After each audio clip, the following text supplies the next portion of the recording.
We all hear word probiotics. What are probiotics? How do they work? When are they needed? In which category of patients do we need it?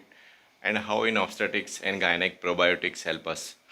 Today we will discuss everything about probiotics and prebiotics. Good morning, I am Dr. Rajat and you have started watching our YouTube channel, The Fertility Gynecologist. So what are actually probiotics? Probiotics are actually made up of live bacteria. They are good bacteria. They colonize our intestinal system and they help in prevention of infection from invasive bacteria. So they are good or helpful bacteria. Pro means for, biota means the community of organisms which are there, which are helpful for the human body. That means those organisms which are good or helpful for human body, they are called as probiotics. So what is the purpose of probiotics? It basically you look at it that way, our intestine is made up of lots and lots of organisms. Lots and lots of organisms, they home in the intestine and they are called commensals. They basically prevent the infection from the outside bacteria, and these probiotics, they promote a healthy balance between the healthy bacteria and the harmful bacteria. So who needs to use probiotics? Basically all those people who have got digestive problems like irritable bowel syndrome, Crohn's disease, ulcerative colitis, all these people who have allergy, who have diarrhea, these people basically need probiotics. What causes probiotic deficiency? Our modern lifestyle, in which we use plenty of processed food. We are having sedentary lifestyle. We don't use much of fiber in our diet. We don't use much of green leafy vegetables. We use plenty of preservatives, additives. These all cause probiotic deficiency nowadays. So the function of probiotic is to gut, our gastrointestinal system, also called as gut, has got its own immune system. And these probiotics, what they do is they balance that immune system, they activate that immune system. These good commensals bacteria, they actually adhere to the intestinal epithelial cells, activate them by pattern recognition receptors. The cytokines so produced by this activation, they basically lead to activation of T regulatory cells, that these are called as Treg cells, and they maintain the balance of the intestinal immunity. Now you must have heard the word probiotic and prebiotic. So what is the probiotic? I have already told. Prebiotic are those things, or those things which we eat, they help in the development of probiotics. So they are basically high fiber food. Any salad which we eat is basically a prebiotic. So I have discussed the main what are probiotics, the function of probiotics, how does the probiotic work. In every probiotic capsule or strip, if you see, there is something called written as CFU, that is a colony forming unit. And the probiotics, the strength of probiotics is basically held by, or is told us to us by, colony forming units. How many million or billion colony forming units they have. In most of the probiotic capsules, you will find the lactobacillus species. They are very, very important. And there are subspecies of lactobacillus like Lactobacillus rhamnosus, Lactobacillus reuteri, Lactobacillus paracasi, Lactobacillus crispatus, Lactobacillus acidophilus. In different strains they are available. These probiotics, because they balance our intestinal immunity, they also have a role to play in the hormones. And because they play a role in the hormones, by that logic, they also play a role in the maintenance of obesity or decreasing in of obesity. They play an important role in PCOD patients. They play an important role in recurrent pregnancy loss. They also play an important role in miscarriages.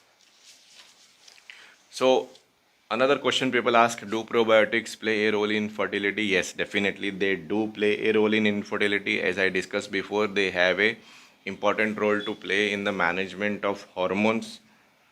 They also, because they are good bacteria, they maintain the intestinal immunity. What these probiotics do is they maintain the balance between TH1 and TH2. That is very important for the maintenance of pregnancy. They also help us in getting pregnant. Ideally, probiotics have to be started before one starts plans to conceive. Very important question. Do probiotics prevent miscarriage? If the quality of egg is good, if the quality of sperm is good, there are no other factors, thyroid, PCOD, then probiotics will definitely help in prevention of miscarriage.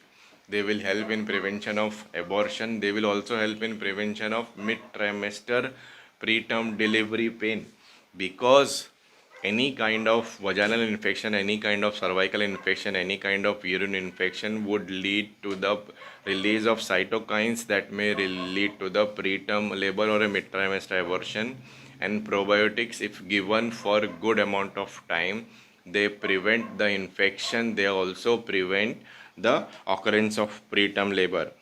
So those females who have history of prior miscarriages, prior preterm labor, prior mid-trimester abortions, they need to be on a good course of probiotic right throughout the pregnancy. As I mentioned before, these probiotics have a very good and important role in the maintenance of digestion, specifically in constipation and diarrhea. So these are very important. Any probiotic can be taken in pregnancy. These probiotics, they usually affect the cycles and period related symptoms in a good way, and the dose of probiotic should be minimum 5 to 10 billion colony forming units. These are very good. So these probiotics, they basically modulate the immune system in the intestine. The bacteria secreted, they produce the soluble factors and the metabolites such as short chain fatty acids and vitamins after using the products from the diet. And the best time to take probiotics is they can be taken anytime in a day. Ideally, they should be taken after meals. They should not be taken on an empty stomach. Ideally, nothing should be taken at least half an hour before or 1 hour after taking the probiotics. And very few times these probiotics may cause drowsiness or sleepiness, so it is better to take probiotics at night, but it can be taken anytime. Most important thing is probiotics, they help in the prevention of vaginal infection, white discharge. They also help in the prevention of recurrent urinary tract infection. They basically restore and maintain the bacterial balance and diversity in the body, and ensuring that the bad bacteria have less opportunity to survive, grow, and potentially cause infection. I tell my patients that probiotics are like Indian army and the bad bacteria are like foreign army. They probiotics, they always prevent the attack by the foreign army or the enemy army, and they help in the prevention of colonization of infection, whether it is a gastrointestinal infection, urinary infection, or vaginal infection, or uterine infection, any infection.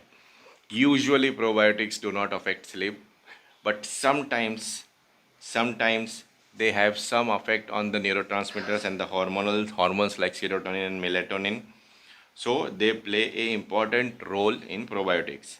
Now, most of you would be asking the question, which food is good in probiotics? Number one food is yogurt or dahi or curd, which we call it in India. It is a very good source of probiotics. Other sources of probiotics are Yakult or kefir or sauerkraut. And the best source of prebiotic is all salads, beetroot, radish, carrot, spinach, tomato. All these cause a good source of probiotic. Most of the fruits are not good source of probiotic, but apples, custard apple, watermelons, Bananas, they contain good amount of probiotics. Banana contain a thing called as pectin. It is a fiber. It plays a role in how quickly the carbohydrate is absorbed, and they have a good source of probiotic. Tomato also contains probiotics. But problem is, if we boil or heat these salads or fiber based diet, then the probiotics get killed. So it has to be taken in raw natural form. Paneer also contains good source of probiotics. So in our gynec field, where would I use probiotic? I would be using in my infertility patients. Most of them have got some kind of a bacterial imbalance, some kind of local subclinical infection. It also helps in polycystic ovarian disease, in the maintenance of hormonal imbalance. It helps in decreasing the overall inflammation of body. It is used in the patients who have got white discharge, recurrent white discharge, recurrent pelvic inflammatory diseases. It is also used in prevention of preterm labor, especially if the patient has got a previous history of preterm labor, if the patient has got recurrent UTI in pregnancy, if the patient has got recurrent white discharge in pregnancy, if patient has got past history of mid-trimester abortion, past history of preterm prom. All these things are caused by local infections. So in these cases, the probiotics are very, very good. Probiotics, do they help in males? They basically per se they do not help in increasing the sperm, but there is no harm in giving the probiotics to the male, because if the female is having recurrent UTI, recurrent white discharge, it is likely that she may have infection from her male partner. So giving probiotics to the male is actually better, and lactobacillus is the best probiotic for fertility, especially for fungal infections. This is very, very important, especially for white discharge who have got a curdy, thick white discharge. Probiotics are excellent. Probiotics need to be given for minimum 3 to 4 weeks. They can be given for up to 6 to 8 months depending upon the patient's condition. The main rule of probiotics is you have to rotate the strain. By rotating the strain, I means look at the contents, how much and how much subspecies, different subspecies they have got. So take simple method of rotating the strains is change the brand every weekly or every 15 days. Ideally, probiotics need to be taken for minimum 3 to 6 months. So in conclusion, I would say probiotics are good bacteria. They are like Indian Army protecting our intestine. Intestine has got the maximum amount of immune cells in our body. These immune cells, they basically protect our body from the foreign infection. So we need to have a good flora and fauna of our intestine, and probiotics play a very, very important role in that.